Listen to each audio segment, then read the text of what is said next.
Hello and good morning, good evening, good afternoon, depending on where you are in the world. I am your host, Dave Grasso of the No Purpose Without Love podcast, where we learn to lead well, live on purpose, and honor God with your life. Today, I have with me my friend Rob.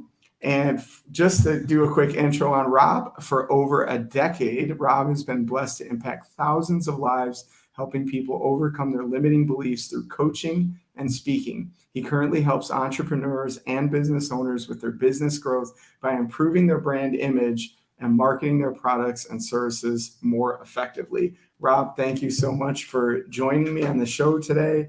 Glad to have you here. Thanks for having me, David. You're welcome, sir. So, why don't you just kick it off by telling us the story of how you even got into the work or got to where you are today in general? Yeah. So I guess we kind of there's multiple different pieces to it, right? So there is the coaching piece, the mindset piece, and then there's like the marketing content, all of that piece as well. If we kind of go back to the coaching side of things, so um, about 12, 13 years ago, I got involved with a gym. I started as a personal trainer. I grew from a personal trainer to a salesperson to the manager of that gym, then expanded quickly over the next few years. We had 6 different gyms. I was in charge of those. I was leading teams.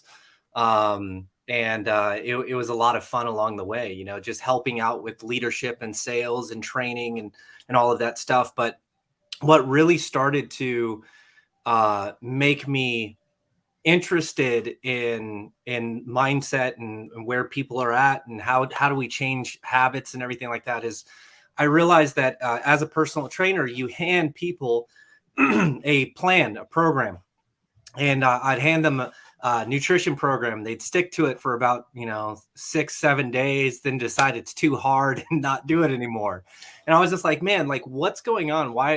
What's limiting people? Like why are they not sticking with this? Like what's going on there? And that led me down this road of really studying psychology. So I ended up getting multiple different certifications and NLP and strategic intervention, which is a company I trained with that's owned by Tony Robbins and Chloe Madonis. And behavioral therapy. Like I started doing all of this, these certifications, this education, and that really informed this passion that I had with helping people get out of their own way and get into what they actually want for themselves. And then as far as the content piece of things, that goes back even further. I've been in filmmaking for over 2 decades. That's actually not even on my resume, but I got involved with acting and filmmaking and all of that stuff. So as I started to help more business owners, I started talking to them about their content and their marketing and helping them be more of themselves in their marketing and in their content.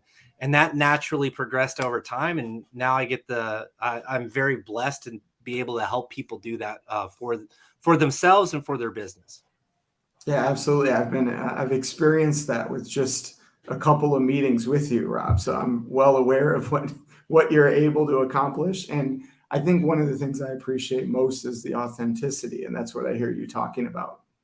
Yeah. So yeah, that's awesome. So I am curious about one thing though before we go on. You had mentioned this thing that keeps people stuck, and that's what kind of led you down the psychology thing. And for those of you listening, if you heard NLP, that's neuro linguistic programming, right, Rob? Yes. That's a fancy term and a very interesting science, by the way. But what is it that causes people to get stuck? Like what did you discover? So it's crazy because it feels so complex when you try to dive into it. But if you simplify it and you boil it down to like, hey, what's the one thing that gets people stuck? It all boils down to belief system. What you believe is possible, what you believe is accomplishable for yourself. And more often than not, when you're self-sabotaging, when you're man, I really want to do this thing, but I can't get myself to do this thing. Or, hey, I stay involved in it for, a little bit, and then I fall off the bandwagon. I have to start all over. It really comes back to, like, do you believe that what you're trying to achieve is even accomplishable? Mm-hmm. Because a lot of us will carry a bad belief of, yeah, so-and-so did it, so it's easy for them to do it, but it's so much harder for me. It's like, no, everybody struggles, right? So the thing that needs to be corrected right off the bat is what you believe. And you change what you believe, you change what you think is possible for yourself, you change that perspective, it totally shifts the actions that you're willing to take. So belief is the thing that gets people caught up more than anything else, because we naturally want to point, right? We want to point that finger, and we want to say, oh, like my spouse is not supportive, or, oh, like, the competition's too hard, or, oh, my boss won't listen. We love to point fingers, but when we bring it back around and we point that finger to ourselves and we say, hey, maybe I don't believe, that's where we start to actually find our power inside of ourselves. We find that strength that God has really placed inside of us, and we can unlock that and really fulfill our potential. Yeah, so it's essentially whatever we believe can become our reality, or as a man thinks, so is he. We've heard that Yep. before.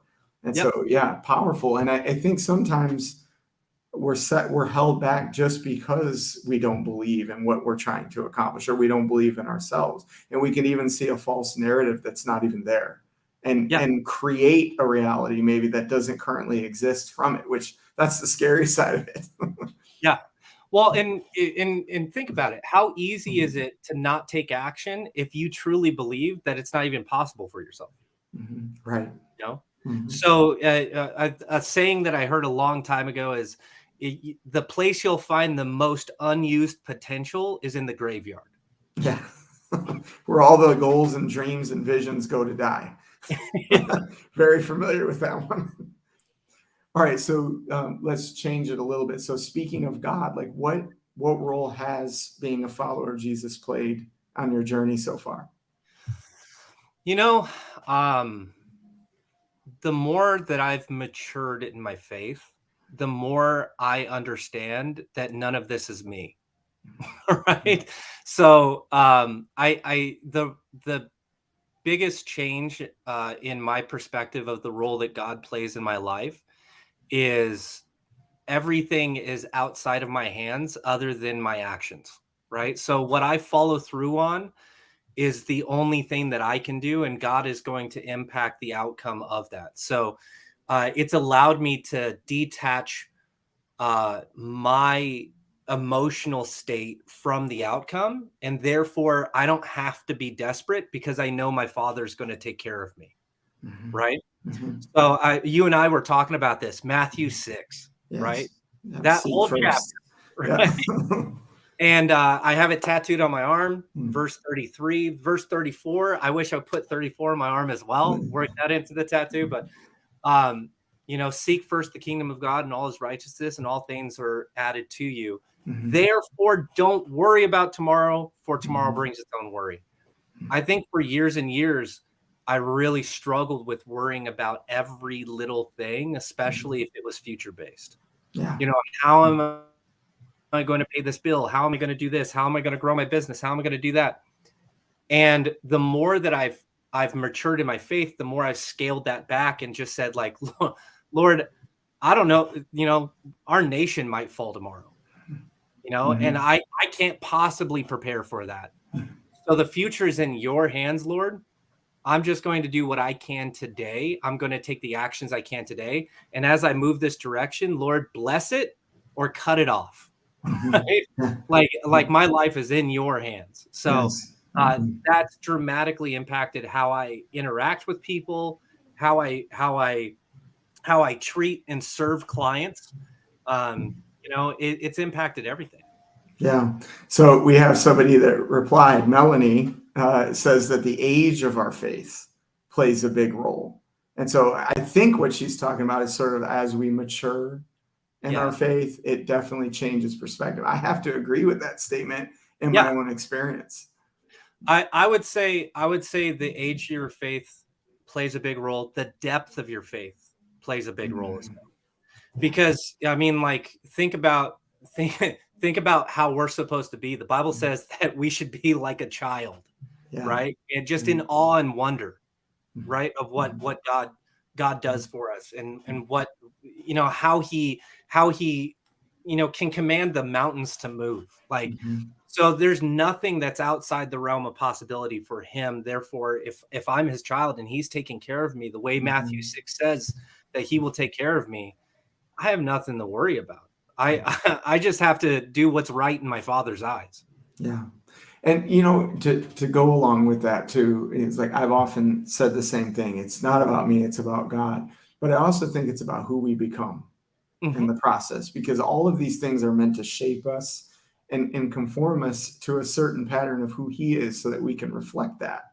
Right. And so I think that's an important aspect of it, is although it's not entirely about us, it has something to do with us Yeah, in who we become and how we reflect his character out into the world. So just something. And another thing, even recently, is that we talk about the love of God toward us and the love of us toward God, but sometimes we miss out on the fact that he created us to be for each other as well, right? yes, And so I have all these brothers around me that love me and care for me, and because of some of the stuff I've been through, right, early on in life, I lack the trust automatically, and I build these false narratives. I think we were just talking about this, these false narratives in our head that we believe. Maybe they're true, maybe they're not, but it gets in the way of that. And so I think as the depth of our faith grows, like you're talking about, Rob, that translates onto other people as well, and how we learn to love them better and to even learn to receive love more, whereas before maybe we would have rejected it for various reasons. absolutely. I mean, like, how well do you take compliments, David? Like, do you take compliments well? I'm getting a little bit better, but I still struggle. I still See, struggle. I struggle with it too, because I always want to push it off onto somebody else, Mhm. or I always want to make a joke about it, like, oh, like, well, you should have saw me last month, like, Mhm. Yeah. like I'll make excuses. I have to qualify the compliment for some reason, right? And the same thing with love. Like, there are people in our lives that want to be there for us, and we don't let them be there for us because we feel like we're a burden, but it's how they want to express love to us. So Mhm. when we're Yes. struggling, like, especially, like, one thing I always try to convey, no matter who I'm speaking to, if it's in an interview or anything like that, is that if you're struggling, there are people in your life that you're not sharing that with that can help you. They want to be there for you. Yeah. You just got to be open and vulnerable. And it's very scary to be open and vulnerable, Yes. but it sure beats sitting in depression and feeling like the world's crumbling down around you. Absolutely. Yeah. And I was telling you, I listened to Brene Brown recently, and, she's talking about how scary vulnerability is. And it is scary because somebody can really, really slice and dice your heart when you open up like that. But also, what you give up when you refuse to do that is the opportunity to receive love in a way that you've never received it before. And so you're shutting that door while you're self-preservating, preserving yourself from that hurt or that harm that you're ultimately trying to avoid. Go ahead, Rob. And what's amazing about that Yeah. is that if you've been sitting in a place where you're just like, I've done everything I can do. I've read books, I've attended seminars, I've got coaching, and I feel like I'm at a sticky point and I'm not growing anymore. That could be the factor Mhm. of your next level of growth, is how vulnerable and open Mhm. you are. Wow. Yeah, that's big. That's a gold nugget right there. All right, so let's transition into parenting, right? Because you're a parent, you're also a business owner, and you got a plethora of other things going on in your life. What's it like for you just being a dad right now? Uh, Challenging. Mhm. It is challenging. I remember when I was a kid, I grew up in a really dysfunctional family. I didn't really have much oversight. when I was a kid. But there was like the one rule that like when the street lights go on, you go home, right? There was that rule. Yeah. Now it's so much more complicated as a parent. You have to worry about, what's on their devices. What are they seeing on these apps, YouTube and everything. Like personally, we made a choice that it's just like our kids are not on social media apps. They don't have free access to every single thing, right? Everything is very monitored, and it's very specific. We specifically made that choice because there's a lot of crazy stuff out there, and we're trying to protect their eyes and ears, and their hearts. That's what we're really trying to do, and so it's been very, very difficult because having to do that on top of like, well, we got to worry about our income, and we we gotta go out and make money. We got to go out and make an impact. We got to see growth in our business. Like we have to see all of those things on top of parenting. But having said that, I would give up my business to take care of my kids. Right. So the thing is that in my opinion, my biblical worldview is it's my wife, my kids, and then it's everything else. Right. Or I should say, actually, let me take that back. It's God, my wife, my kids, and then everything else. Right. And that's the struggle of being in business, being an entrepreneur, intrapreneur, right? Working for a business, and you work 60 hours a week. You don't have to be an entrepreneur to feel what we're feeling. We only took on a few more responsibilities, unnecessary stress, right? We could be working like a 6-figure gig for a company, but instead we're trying to go out and venture and build something of our own. But it's definitely a challenge nowadays. Yeah, for sure. So the next question I have too is how, like with all that stuff coming at you, right? It feels like way more than what we can handle some days. How do you manage that? How do you manage the stress of that and still be effective as a business person, effective as a parent or as a husband? How do you do both? Honest answer, barely. I'm with you on that. In some days, massive failure. Yeah. So the thing is that there is no one system, there is no one method, and there is no single person that I know that is perfectly managing all of it, right? And so you got to take the days as they come, like Matthew 6:34, man. Don't worry about tomorrow, for it'll bring its own worry.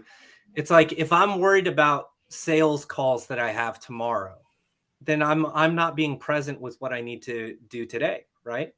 So you just got to take things as they come. You have to try to organize your life the best you possibly can. And in the moments where you feel like, man, I could plan this next thing out, or I can just sit here on the couch and just take a break. So sometimes you just gotta ditch the break and just go plan the thing out.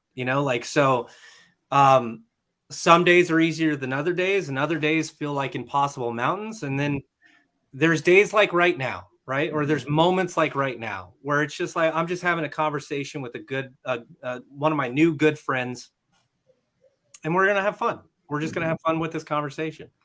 So I think the one thing that helps me more than anything is just having something to look forward to, right? So looking forward to these moments, looking forward to, like, later I have to help my son. My son's 7 years old, and they're doing a pumpkin decoration contest at his school.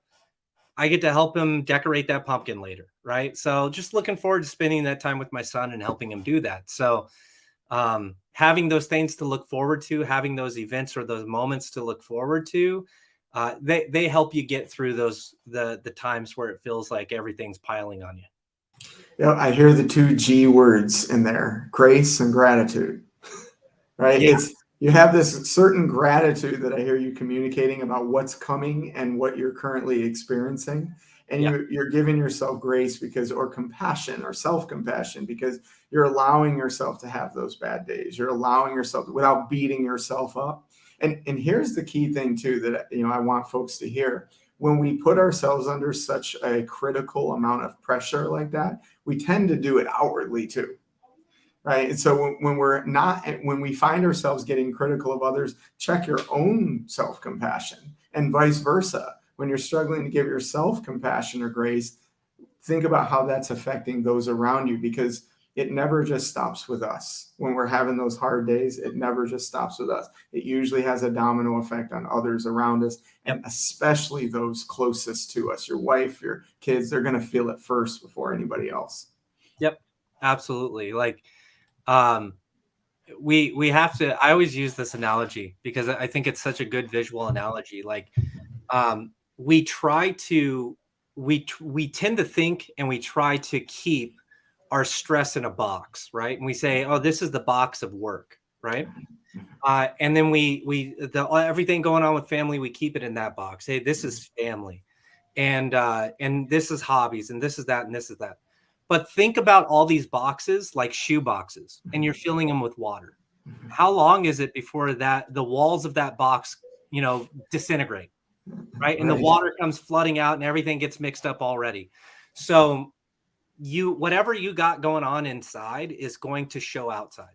It just is, like what's the saying? You can't lead anyone else unless you can lead yourself first. That's right. Right. So it's important for us to realize that. And let me point out something as well.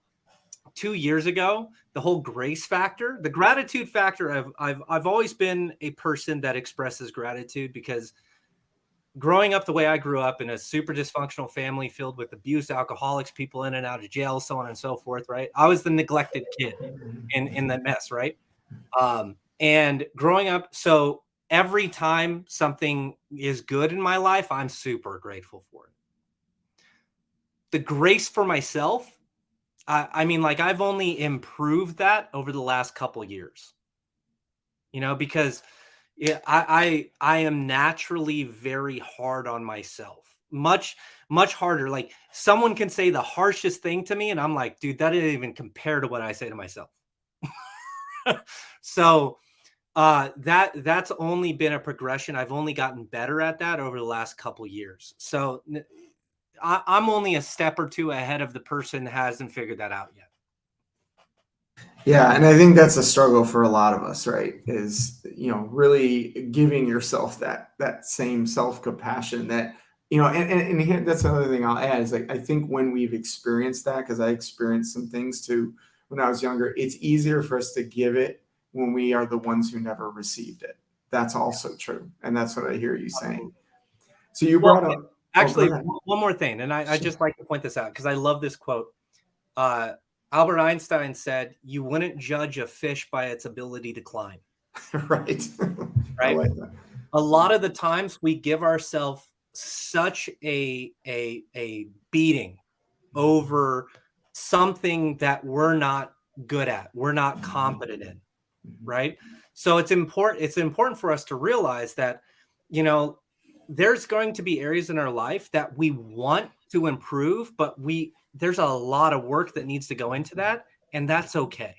Yeah, absolutely. Because you're not going to be the best at everything, right? Whoever asked us to, we're given a few talents, right? And we manage those well, but to expect ourselves to be great at everything. And I sometimes I think our culture promotes that, right? It promotes this idea that we have to be better at more things than we're actually capable. But like you said, right, you can't judge a fish by its ability to climb any more than you can judge me by my ability to maintain extreme attention to detail. Because the truth is, I'm just not going to do it. I'm not going to do it. That's true.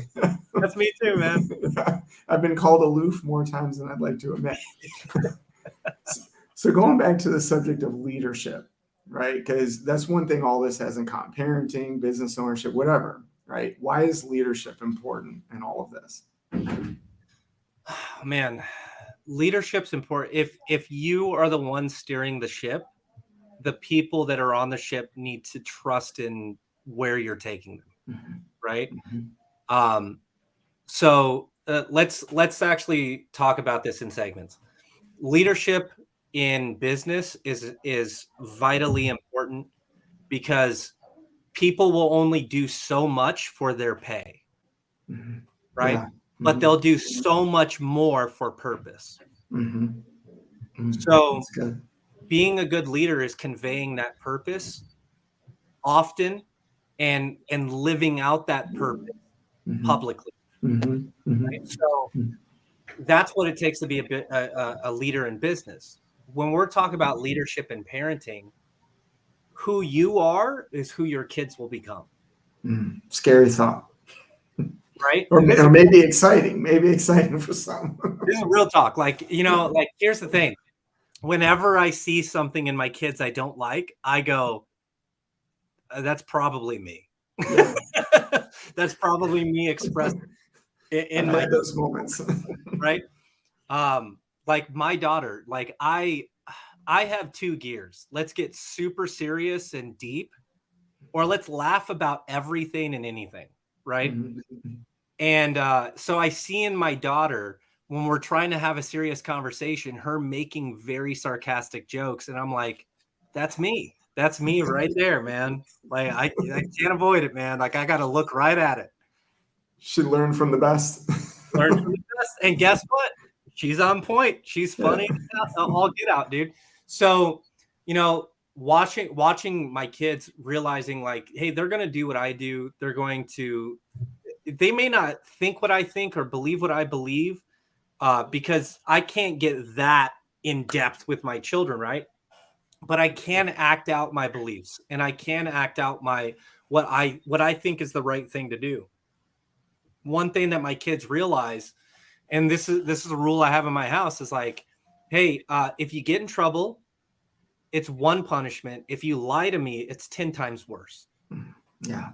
So just tell me the truth. And so we created this culture with our kids that it's like, you are incentivized to tell me the truth, because it's just not going to be as bad. Right? Because I want my kids to always be open with me, and I want them to be honest with me, and I want them to be able to tell me the truth. So that has to play out with me telling them the truth, right? Like if they ask me why, I got to give them a why. If they ask me why 7 times, I will get to a point where I'm like, okay, I have no more whys for you. Okay. Right. Right. You run out of that. And it's funny because I remember when my parents used to say, because I said so. And I always said I wasn't going to do that until I got to the point where I understood why they said it. Yep.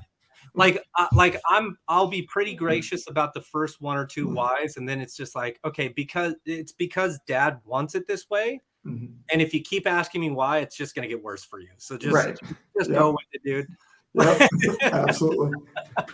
But that leadership is important in parenting. And then when it comes to my marriage, like I can't expect my wife to be in her devotionals every single day unless I'm in my devotionals every single day, right? I can't expect to read if I don't read, right? So that's another thing that I've tried to instill in my family culture is we're all readers.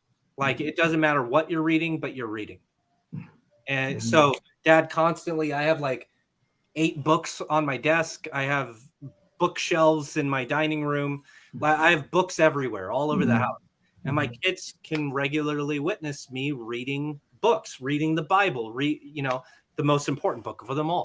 And they can witness that. And I know that because they witness that, they're not saying to themselves, well, dad's making me read and he never reads. It's like, no, dad's making me read because it's important to dad. Right? Yeah. Interesting. So the common thread there, right, is leadership is all about setting the example. Right? Yes. It's being that person that you really want to translate into others. A lot of people get it confused, right? It's being in charge or, having control. No, it's actually quite the opposite. It's looking at the person back in the mirror, right, and saying, what are you going to do to create the things that you're leading, right? And so you want to see more of something, be more of something. Yep. Absolutely. Absolutely. It's the example that you set, the attitudes that you tolerate, right? And the expectations that you manage. Like it has everything to do with, like when my kids are, I'm probably known as Dr. No in my house, right? Because like I will say no 99 times out of 100. Mhm. But when I say yes, that yes means so much more to my kids, Mhm. right? Yeah. So uh, Yep. the one thing I didn't have growing up that I'm really trying to do with my kids is instill a sense of discipline. Mhm. Oh That's yeah. and I didn't have that. I was not managed as a child, right? Mm. Yeah. So So can you do something for me though? Because discipline sometimes is confused with punishment. yeah, And yeah. so how would you describe the difference? I would say uh, if you redefine discipline as how you take action, Mhm. right? So uh, discipline is an action, love is an action, Mhm. right? Mhm. You can say that you love something, but what you act out is going to tell me if you actually love that thing. Yeah. You can tell me that you're disciplined, but unless you act out discipline, I can't believe that you're actually Yeah. disciplined, Yeah. right? So uh with my kids, like discipline's not a nasty word. It's not a punishment word. As a matter of fact, when we're talking about punishment, restriction, anything like that, we never use the word discipline when it comes to Mhm. that. Mhm. To us, a discipline is teaching them how to do it the right way. Mhm. Mhm. Yeah, that's a good point. And repetitively, right? Because we build habits, we create behaviors that become habits, Right. and those habits Well, shape. Go ahead. how you begin to think about something and believe about something will shape how you do that thing, Yeah. right? So Mhm. I mean, we hear this all the time, like how you do one thing is how you do everything, right? Like you hear those extreme ownership rules. Like, have you read the book Extreme Ownership by Jocko Willink? I think I have actually. Yes.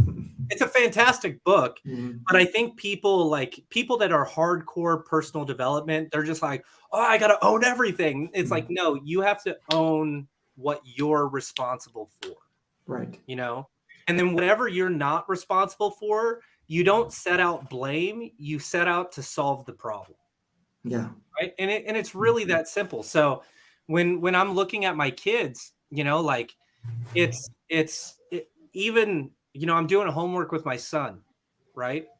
How you write your name matters, right? Mhm. We go that small of a measurement on Mhm. how you write your name matters. Don't be Mhm. sloppy.